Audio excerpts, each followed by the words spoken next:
लाहौर की इंसदाद दहशतगर्दी अदालत ने जिन्ना हाउस केस में वानी के दूसरे भांजे शेर शाह की जमानत भी मंजूर कर ली है और उनको रिहा करने का हुक्म दे दिया है। आपको बताएं कि लाहौर की इंसदाद दहशतगर्दी अदालत का शेर शाह को रिहा करने का हुक्म लाहौर की इंसदाद दहशतगर्दी अदालत ने जिन्ना हाउस केस में शेर शाह की जमानत मंजूर कर ली है। मजीद जानेंगे न्यूज़ के नुमाइंदे राना बिलाल से भी तफसीलात जानने की कोशिश करेंगे। लाहौर की इंसदाद दहशतगर्दी अदालत ने जिन्ना हाउस केस में बानी के दूसरे भांजे शेर शाह की जमानत भी मंजूर कर ली है।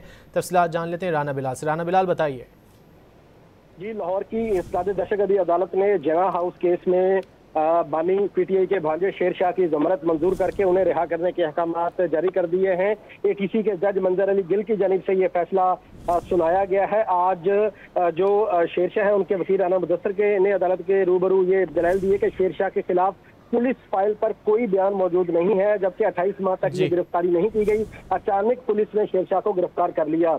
इसके साथ साथ जो वकील है शेर शाह के राना मुदस्सर, उनका ये भी कहना था कि शेर शाह से डंडे की प्लांटेड रिकवरी जो है वो करवाई गई है और अलीमा खान के दूसरे बेटे की भी जमानत मंजूर कर ली गई। बहुत शुक्रिया राना बिलाल इन तफसीलात के लिए।